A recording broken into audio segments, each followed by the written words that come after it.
Todos, a todas, bem-vindas à nossa live de apresentação do livro do Gabriel Pinto de Arruda, Um Trecho do Oeste Brasileiro. E essa live foi organizada pela doutora em Linguística Leila e pela doutoranda Karine. Tá? Então, elas que estão organizando. E vamos também ter a participação de duas doutorandas também em Linguística, que é a Karine, não, a Karine já falei, Elisandra e a Graziele. Graziele lá que está lá em Barra do Bugres. Então, vamos começar. Agora a Leila vai falar. Boa noite a todos. Sejam todos bem-vindos, né? Com muita alegria que participamos desse momento importante para todos nós, a reedição dessa obra, né? Que conta a história de Cáceres e reeditada pela professora Neuza Zata. Então, eu vou ler um pouquinho, né, da biografia da professora, apresentá-la. Neuza Zata nasceu em Cáceres e fez as primeiras séries e o ginásio em escolas públicas e o magistério em escola particular. Atuou como professora do primário e de língua portuguesa no ginásio. Licenciou-se em Letras pela Faculdade Dom Aquino de Filosofia, Ciências e Letras de Campo Grande em 1979 e cursou mestrado e doutorado na Universidade Estadual de Campinas, São Paulo. Ministrou aulas no curso de Letras da UNEMAT, onde exerceu cargos na administração superior. Atualmente está aposentada, mas atua no programa de pós-graduação em Linguística na UNEMAT Cáceres como professora permanente. Desenvolve trabalhos na área da semântica da enunciação, tendo publicado 3 livros e vários artigos em revistas nacionais. Então, professora, obrigada, Leila. Pode começar a apresentar o trabalho da obra. Vamos começar pelo começo. Isso. A ideia da reedição dessa obra é da professora Olga Maria. Há muito tempo ela vinha pensando na reedição desse livro. E agora, em dezembro, ela me convidou para apresentar esse projeto no edital nascente da Secretaria de Cultura e Esporte e Lazer de Mato Grosso, com aporte financeiro da Lei Emergencial de Cultura Aldir Blanc. Eu aceitei a proposta que a Olga me fez, terminei de elaborar o projeto e apresentamos. Apresentamos e fomos agraciados, né, agraciadas com R$25 mil. O projeto é um projeto simples, de reedição, então apenas 300 exemplares, que deu para o dinheiro pagar, mais a digitalização e mais um prolabore do parente do autor. Por que essa reedição e por que o nome de Gabriel? É uma obra fundadora da memória histórica do município de Cáceres. Por que fundadora? Porque ela, além de ressignificar o presente, ela é uma referência. Ela funciona como uma referência básica no imaginário das pessoas. Que se todos vocês que estão aí trabalham com a temporalidade dos sentidos, toda obra para significar, ela traz sentidos do antes, né? E coloca no presente e prospecta alguma coisa. Então, todos aqueles que vão fazer pesquisa nesse livro estão prospectando alguma coisa para a sua obra. E é interessante também, porque tratando-se de uma obra escassa e de grande reconhecimento histórico, social, político, ambiental também, essa obra funciona como um objeto de pesquisa. Por quê? Ela aparece nos trabalhos monográficos, dissertativos, de professores de história, geografia, de biólogos, de botânicos, dada a diversidade que foi minuciosamente pesquisada pelo Dr. Gabriel. Então, é quase uma obra completa, é quase uma radiografia que ele faz naquela época de 1938, quando havia tantas adversidades. Ele, ao mesmo tempo que ele desempenhou vários cargos, ele também pesquisava sobre esse oeste de Mato Grosso. Então, foi assim. Agora, o doutor Gabriel é cacerense, é uma das primeiras famílias Pinto de Arruda da cidade. Ele foi muito jovem, ele fez o primário, as primeiras séries, o ginásio em Cáceres, foi para o Rio de Janeiro, fez o segundo grau lá, aí ele fez a Faculdade de Ciências Jurídicas e Sociais, a Faculdade Livre de Direito do Rio de Janeiro, retornou para Cáceres, casou-se com Dona Ninfa, teve 2 filhos, um é João e o outro é a Ninfa, que moram no Rio de Janeiro. Durante essa trajetória que ele esteve em Cáceres, ele ocupou vários cargos no Tribunal da Justiça. Foi desembargador, não, primeiro ele foi promotor, juiz de direito, até chegando até ao cargo de desembargador, no qual ele se aposentou. Concomitante à vida profissional dele, ele participava das questões políticas e sociais da cidade e também fazia uma pesquisa muito minuciosa, uma pesquisa histórica e uma pesquisa também científica, né? Porque se vocês olharem o trabalho que ele faz das plantas e dos animais, é fecundo, riquíssimo, né? Que ele faz das plantas e dos animais. E aí houve um congresso de monografias de municípios no Brasil. Como ele já tinha esse trabalho feito, ele se inscreveu, o trabalho foi classificado e deu vida à publicação da primeira edição desse livro. Tá? Continuando o nosso trabalho, tratando-se de uma obra de uma pessoa que já havia falecido, nós fomos procurar saber como é que nós íamos lidar com essa questão. Então, a Lei dos Direitos Autorais, 9.610 de 98, diz que os direitos patrimoniais do autor perduram por 70 anos, contados a partir do 1º de janeiro do ano subsequente. Então, nós não podíamos reeditar esse livro, que não tinha ainda 70 anos de falecimento do autor. Então, eu escrevi uma carta ao seu neto, João, um coronel do Exército, um médico, pedindo a autorização da reedição. Ele prontamente aceitou, e aí eu levei até a gráfica que saiu vencedora, e ela publicou os 300 exemplares. Portanto, não é um trabalho comercial, esses livros estão sendo doados para os alunos, né, para os alunos da pós-graduação, estão sendo doados para as instituições públicas e particulares, para que esse livro, para que os alunos, e para os alunos, os acadêmicos também, tenham acesso a esse livro, não é? Uma nova redação, que a redação era de um português de 1938, e nós organizamos essa obra com português vigente para facilitar a leitura. E muitos nomes que eu achei, que eu mantive alguns nomes, que já eram muito antigos, né, como quadrúminos, que a gente podia colocar mamíferos, mas eu mantive tal qual estava. Tá?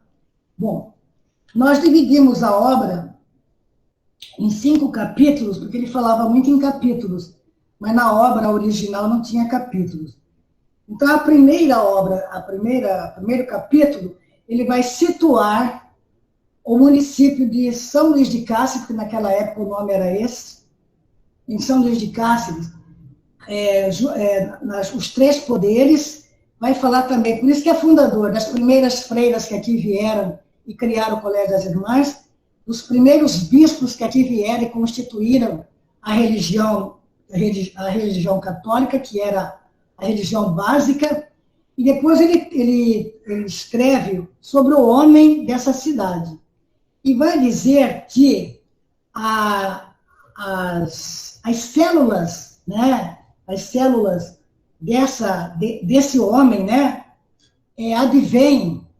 advém do português de Portugal, do bandeirante paulista, do negro e do índio. Então, nós somos uma miscigenação desses povos. E aí, para ele mostrar a valentia e a coragem e a força desse homem, ele descreve os vaqueiros, os laçadores, os poaieiros e os pantaneiros. Descreve com uma propriedade que parece que você está enxergando esses homens na sua lida diária nos rincões do oeste mato-grossense de 1938. Na segunda parte, ele vai falar sobre o aspecto geral. Vai falar dos rios, Rio Paraguai, Cabaçal e Jauru, e todos os seus afluentes, e falando também da mineralogia que existia nesses rios. Até uma coisa interessante que ele vai falar, que em determinados rios havia aluviões que ele achava que fosse petróleo. E diz aí que se viessem pessoas, cientistas, para analisar, que o cheiro, né, era de uma querosene, que ele tinha certeza que se trataria de um possível petróleo. O maior capítulo é o terceiro, que ele vai tratar dos reinos animal, vegetal, animal e mineral. Mineral ele trata no capítulo dos rios. Com relação aos animais, aos vegetais principalmente, ele faz uma descrição magnífica dos vegetais, indicando as propriedades e as finalidades terapêuticas. Para que servem os vegetais? Isso é muito interessante, e muitas pessoas, essas benzedeiras, essas pessoas que trabalham com plantas, vão gostar de ler esse livro, porque ele vai dizer para cada um, para que serve para cada uma. Tanto em questão de remédio, quanto em questão de construção de canoa, de remo, de madeiras, muito interessante. Para ver quanto tempo que ele passou fazendo essa pesquisa minuciosa e valiosa também, né?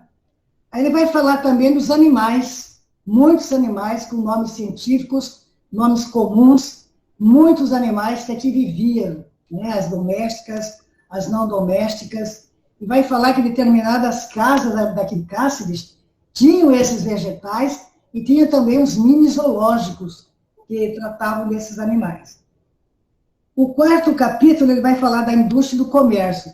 Na verdade, eu tive, lendo isso daí, dava vontade de voltar àquele tempo, e como Cáceres era rica.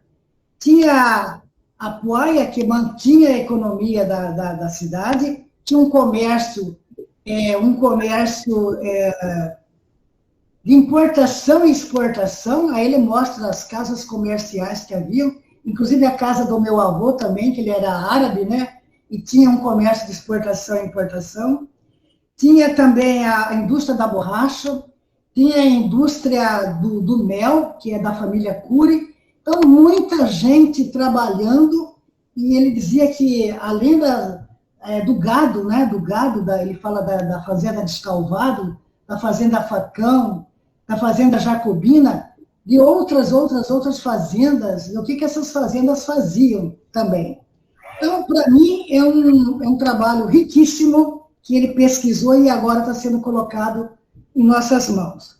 O último capítulo, ele vai tratar da cidade, do espaço público urbano, vai falar das ruas, das famílias, da fundação, ele traz a ata de fundação, vai falar do governo, das famílias, e chega até na Barra do Bugres, que Barra do Bugres antigamente era um distrito de Cáceres, depois que emancipou. Ele vai falar também da cidade de Barra, das principais casas comerciais, e também vai falar das fazendas, ele fala de todas as fazendas. Eu quero destacar uma coisa, que ele, sendo o que ele é uma pessoa simples e prospectiva. Ele, em todos os momentos, ele nunca falou mal da cidade de Cáceres e nunca falou mal do seu povo. Ao contrário, sempre prospectava que a cidade ia melhorar, a cidade ia crescer. Naquela cidade não tinha luz, não tinha água encanada, não tinha rua asfaltada, mas era como disse o Natalino, era uma cidade entre amigos, todos se conheciam e todos viviam muito bem. Agora eu vou ler uma partezinha aqui, para encerrar, depois a gente bate para debate e as meninas vão apresentar, as meninas vão apresentar, a gente vai para debate, no final a Leila vai fechar. Ele fala assim, que ele organizou este livro com muito cuidado, com muitas minúcias, com seguras informações e demorados estudos, Aí ele diz, trará, quero crer, esse estudo, uma grande e especial contribuição aos estudiosos das coisas do meu estado e elementos informativos de muita utilidade para a coreografia nacional. O que é a coreografia nacional? Para a cartografia geográfica daqui. Porque ele não dispensa nada, ele vai falar do relevo, da hidrografia com minúcias e com informação científica, porque ele lança a mão de vários estudiosos e cita esses estudiosos no interior do seu texto. Muito obrigada. Agora a gente vai trazer a Grazi, que ela vai trazer as impressões que ela teve com a leitura desse livro. Pode vir, Grazi. Boa noite, caros colegas. Eu sou a Graziele, como a professora Neuza já me apresentou. Eu sou aluna em nível de doutorado do programa de pós-graduação em Linguística, sob supervisão do professor Albano, e eterna orientando da professora Neuza Zatter, que me acolheu na graduação e foi minha orientadora de TCC. Tá? É um privilégio e um prazer inestimável tecer alguns comentários sobre a reedição da obra Um Trecho do Oeste Brasileiro, do escritor cacerense Gabriel Pinto de Arruda, organizado pela professora Neuza Zatter. Eu gostaria de externalizar a minha felicidade por ter sido convidada para esta solenidade e eu registro os meus agradecimentos cordiais à equipe organizadora, às autoridades presentes, aos familiares, amigos e todos os demais convidados. Inicialmente, eu trago as palavras do filósofo alemão Joseph Pieper, que, inspirado em Santo Agostinho, diz-nos que só quem ama, canta. Assim, eu sintetizo a leitura da referida obra. A perspicácia da escrita, sutil e rica em adjetivos, evidencia uma celebração à vida, à natureza, ao homem mato-grossense. Gabriel Pinto de Arruda, por tanto amar suas origens, compõe uma obra que poetiza os detalhes geográficos, históricos e humanos da porção oeste do estado de Mato Grosso, em especial do território de São Luís de Cáceres. A escrita compreensível e prazerosa, ao fundamentar-se em pesquisas bibliográficas, históricas e científicas, descritas com engenhosidade poética, interessa ao leitor como fonte de informação compilada e apurada e como espaço de lazer, curiosidade, emoção.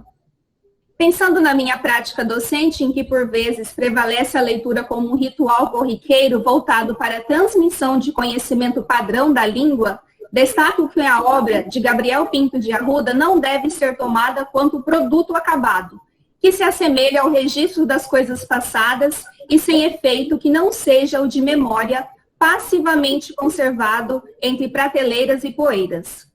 Eu sugiro que partimos da concepção de leitura como um processo abrangente, de compreensão de sentidos, fruto do diálogo com o que é lido. Algo muito vivo e desafiante, ao mesmo tempo exigente e compensador.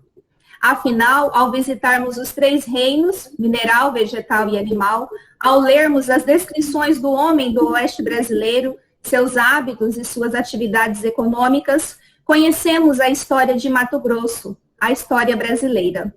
Observamos como a diversidade se harmoniza em um coro que possibilita diálogos, inferências, construções, reconstruções, por fim, reflexões.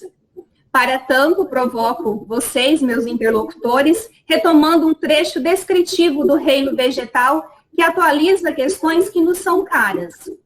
A humanidade, sempre insatisfeita, desde o seu berço encontrou os melhores elementos de vida, que vão da lenha que proporcionou o calor e a luz nas épocas sombrias e tristes do inverno, o fogo para o cozimento dos seus alimentos, o tronco resistente e forte com quem construiu as suas primeiras habitações, até o fruto dulcíssimo, sazonado e nutritivo com que saciava a fome nos dias tétricos de incerteza.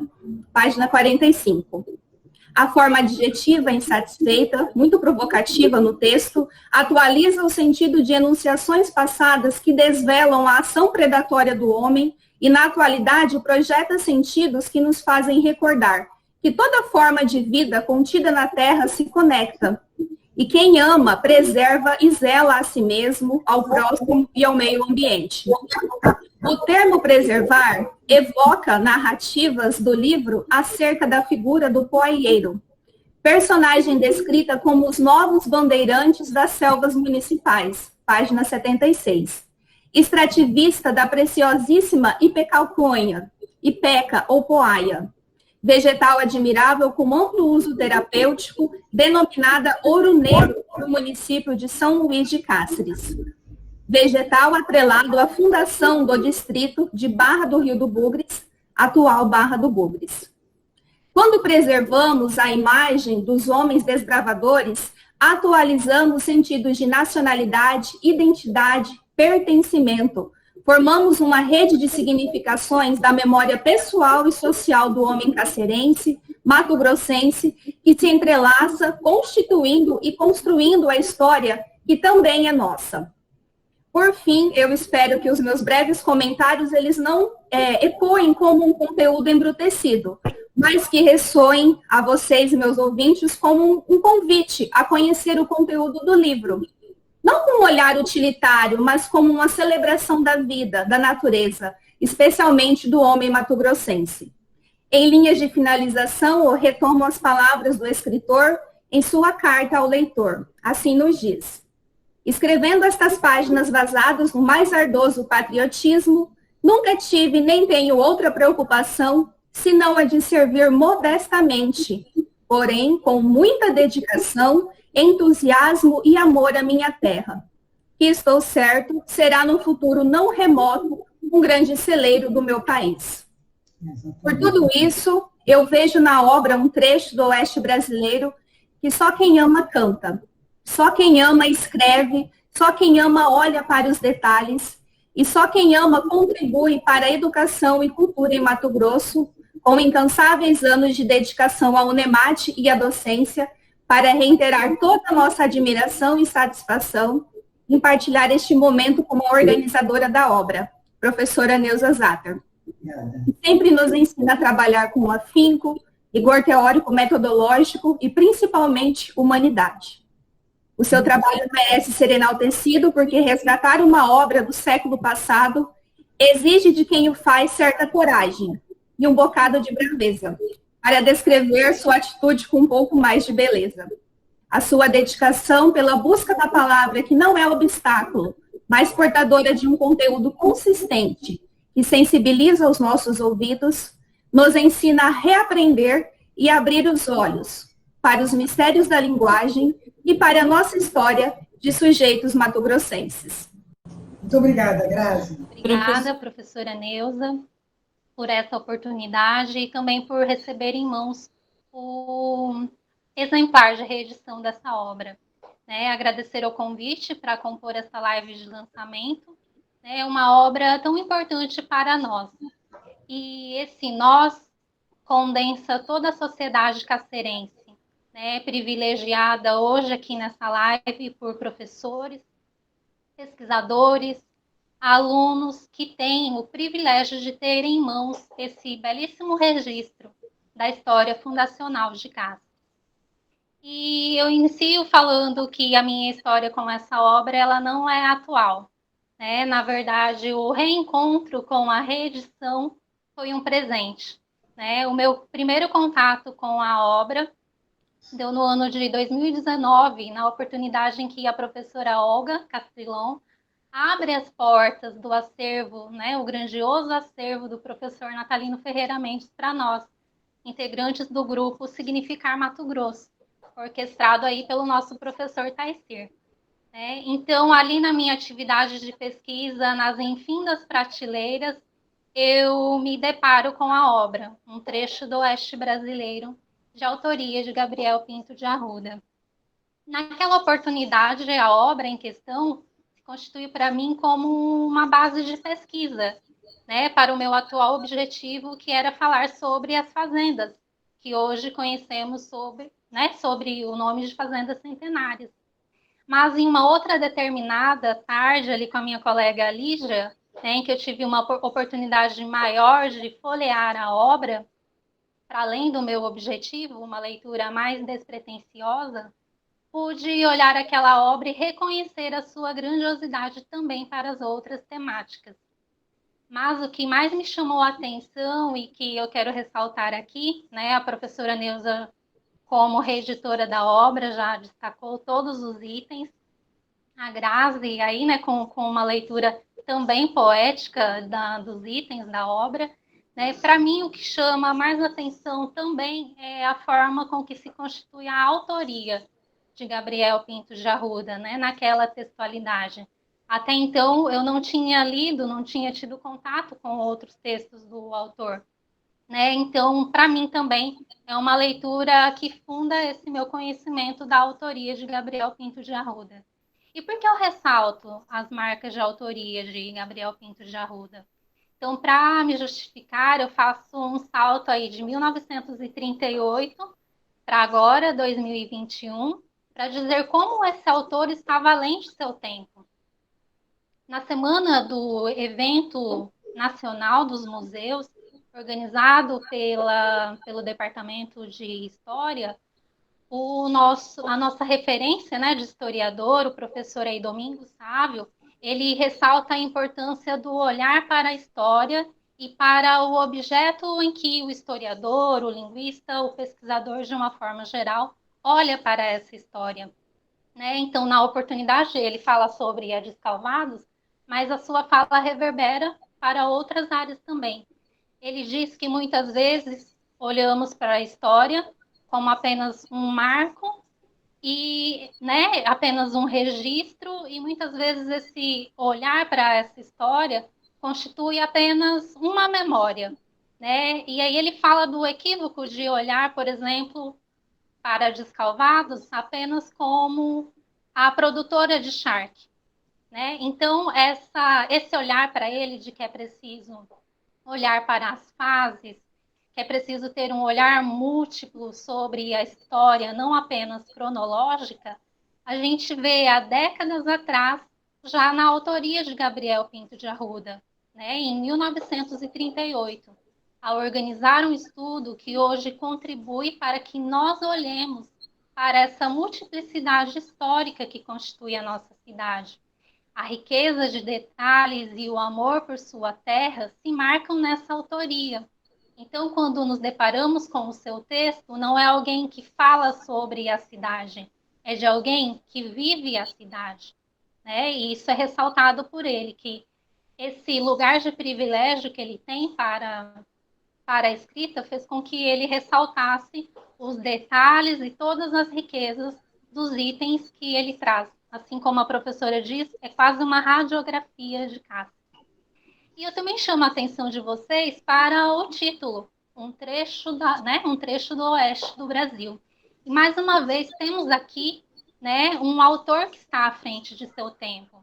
Né? O que conhecemos sobre trecho? Se pegarmos os dicionários, trecho é um ponto entre dois locais, travessia, estanque. Né? E o que conhecemos sobre o oeste brasileiro? Né? A partir das pesquisas, dos nossos estudos, nós conhecemos parte desse oeste brasileiro a partir da profusão do discurso desenvolvimentista, né? A partir aí da década de 40, com a Marcha para o Oeste. Né? Então, o que nós encontramos sobre esse oeste brasileiro? O espaço vazio, de baixa densidade demográfica, que precisava se integrar ao todo brasileiro, entre outros. E na autoria de Gabriel, esse trecho do oeste brasileiro não é isso. Né? Então, ele antecipa uma marcha que não vem para o oeste, mas é um oeste que vai para além de seus limites. Assim como ele apresenta, né, o seu trabalho, né, nesse congresso, né, de monografias, a qual ele obtém o título, se não me engano, de segundo lugar, e aí que resulta nessa obra. Né? Então, o autor diz de um trecho do Oeste que é preenchido, que está em constante movimento. Parece ambíguo falar trecho em movimento, mas não é. Né? Esse trecho do Oeste do Brasil tem nome e tem história. São Luís de Cáceres, parcela do futuroso oeste brasileiro, né? Formoso rincão no Brasil, e que num futuro não muito remoto será o celeiro de meu país. Então vemos que o autor leva esse trecho do oeste do Brasil a ser conhecido lá e agora para cá, para nós que estamos aquém, né? Então, a obra, e como a professora ressaltou, né, que é dividida por esses capítulos, contempla essas várias perspectivas da cidade, né, desde a história natural, humana, os traços da política, da sociedade, os cidadãos populares e os representantes, a produção, os números, a religiosidade, as manifestações culturais, a formação do sistema educacional, o transporte, a navegação, as fazendas que hoje nós tanto precisamos, ou seja, todos os aspectos que constituem um referencial de grandiosidade para São Luís de Cáceres de outrora, que hoje é Cáceres, uma cidade sempre plural, mas ao mesmo tempo única. Dentre os itens, eu dou o meu destaque para o título que se encontra na página 229, intitulado Edifícios Públicos e Particulares. Para mim, foi uma oportunidade de fazer a imersão na história fundacional da cidade através da arquitetura. O autor fala sobre algumas obras em andamento, como a construção da Catedral de São Luís de Cáceres, e de outros prédios que marcam os traços da urbanização da cidade. Então, a leitura desse trecho me trouxe uma sensação de emergência para a importância da manutenção patrimonial e histórica desses locais, para que nós não apenas contemplemos esses espaços na observação como turistas, mas que também atuemos nela, para ela e sobre ela. De forma geral, a obra tem uma importância também para a educação, as possibilidades de entrada para falar sobre Cáceres. Então, a ampla divulgação dessa obra e a sua distribuição para as escolas, para as universidades e para a sociedade em geral, é uma oportunidade de dar o devido lugar da história local no ensino de história. Para o campo da pesquisa, é um material essencial, não apenas para consulta, mas para abrir diálogos e caminhos para as mais diversas produções. E como vimos, nas mais diversas áreas do conhecimento. Fica aqui o meu convite para a leitura da obra e que sejamos contagiados por essas palavras de Gabriel Pinto de Arruda, para que possamos dar continuidade a esse grande projeto de levar um trecho do Oeste brasileiro para o mundo. Muito obrigada. Muito obrigada, parabéns. Eu acho que as duas, a Elisandra e a Grazi, foram felizes, né? Quer dizer, cobriu o livro todo, né? Toda a história, elas passaram com muita tranquilidade, com muita propriedade para todos. Professora, quero falar mais uma coisa. Como eu destaquei sobre a autoria, eu fiquei extremamente apaixonada realmente pela autoria de Gabriel Pinto de Arruda. E aí também, né, nessa onda em que a gente está sendo contemplada com tantas obras, eu quero fazer um link com a obra Letras Cacerenses, da professora Olga. Sim. E ali tem um pouco mais sobre os nossos autores, né? E ali a gente vai conhecer um pouco mais sobre os outros textos também de Gabriel Pinto de Arruda. Não só dele, na mas... verdade, ele é um poeta também. E você vê que toda a obra dele é em prosa, mas ela é poetizada, uma prosa poética. Ele amava a cidade, ele amava. E tem um detalhe que eu não contei, que eu vou contar agora. Quando ele já estava em idade avançada, ele pediu para o Dr. Nito, que era afilhado dele, o Dr. Nito ninguém conhece, mas foi prefeito, ele que inaugurou o palácio lá, que agora vai ser a biblioteca. Ele falou para o Dr. Nito, mande para mim um pouco da terra de Cáceres, porque quando eu morrer, eu quero que coloque essa terra num travesseiro para eu repousar a minha cabeça. E isso foi feito. Quem me disse foi a nora dele, a Solange, uma carioca.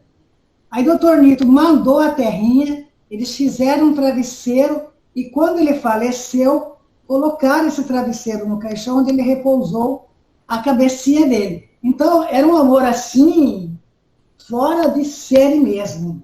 Ele é incrível, incrível. E vocês vão ter a oportunidade de ler em Letras Cacerenses um trabalho se a Olga tiver aí, vai me ajudar. É o pai da Ilka Lemes. Ele faz um trabalho para o Gabriel, ele rememora, né, as passagens do Gabriel, e vai dizer que o Gabriel, apesar de ele ser promotor, ele era muito bom. Ao invés de prender a pessoa que ia lá, ele falava, não, meu filho, você vai melhorar, eu não vou te prender, porque você vai melhorar. Não é isso. Aí, mais tarde, essa pessoa ia lá para agradecer pela oportunidade dele ter, né, convencido o outro que não é essa live, tem que ser por outros caminhos. Ele foi uma pessoa muito bondosa, um coração muito grande. Ok. Eu queria fazer uma colocação, se for possível. Sim. Bem rapidinha. Primeiro, parabéns para essas duas, aliás. Neuza começou a puxar um carro maravilhoso aí, que foi contemplado pelas outras duas. Fenomenais. Vocês estão muito bem colocados. Essa é compreensível. Parabéns, hein? Muito legal. Eu queria falar duas coisinhas bem rápidas. Primeiro, que nós temos que aproveitar esses grupos, Neuza, para nos ajudar na divulgação dessas obras, tá? Eu acho que essas meninas e todos os outros grupos que estão envolvidos com pesquisas seriam, assim, a forma mais especial de nós difundirmos essas obras. E essa relação que se faz entre Gabriel Pinto de Arruda e Natalino Ferreira Mendes foi uma sacada muito boa que vocês tiveram. É disso. Esses dois livros, eles podem estar compondo um mosaico. Eu posso pegar esses livros e entregar para elas.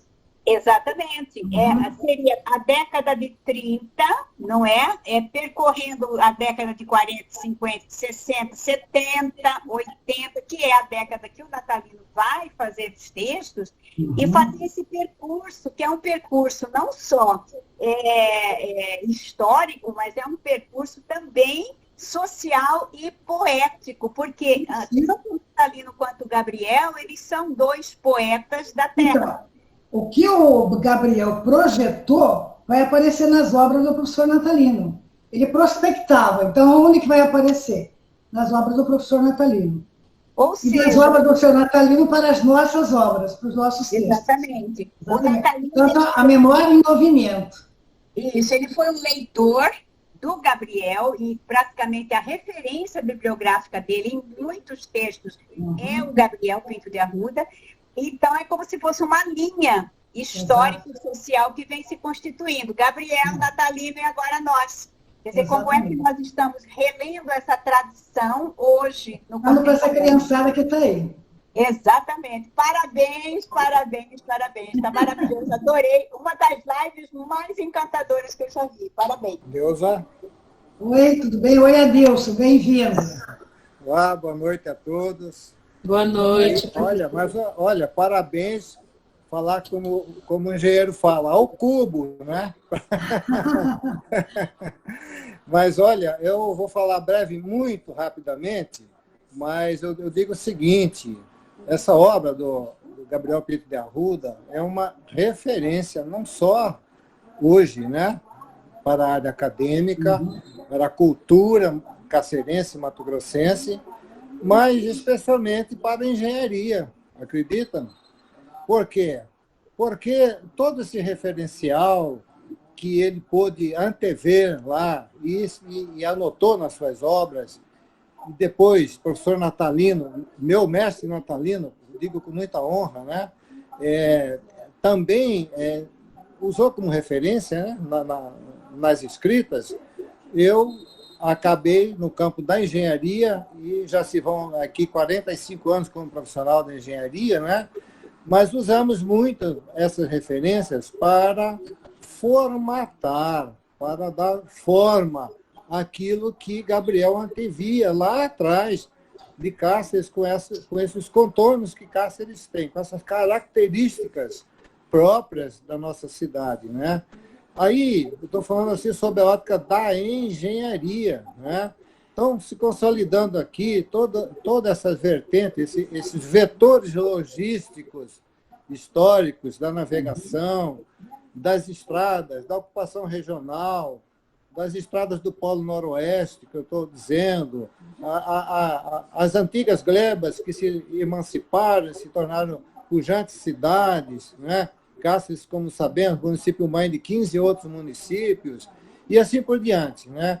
Então, minha fala aqui, minhas confreiras, né, Neuza, Olga, né, eu que faço parte também do Instituto Histórico e Geográfico, e as nossas queridas professoras aqui, né, parabéns pela fala e pela clareza que vocês transmitiram aí. Isso é um estímulo, não só para mim, como, eu vou colocar assim, um jurássico engenheiro, mas para os nossos sucessores que estão aí se formando, né? Então, são obras de referência como essa que a gente passa a recomendar com muita ênfase mesmo. Acho que, Neuza, essa edição vai ser muito pouca ainda, hein? Vou ter que ampliar. Vamos fazer mais uma. Exatamente, né, Olga? Então, eu queria concluir só mais uma vez parabenizando aí a Neuza, a Olga, ao nosso instituto, né? E Exatamente, o nosso pela oportunidade que nós tivemos e principalmente as professoras aí que fizeram tão brilhante a apresentação, né? Então, assim, replicando todo esse conteúdo. Então, muito obrigado mais uma vez e parabéns. Eu não podia passar, eu não podia entrar quieto e sair calado em um momento como esse, né? Então, tchau, boa noite. Tchau, obrigada, Dilson. Valeu, obrigada.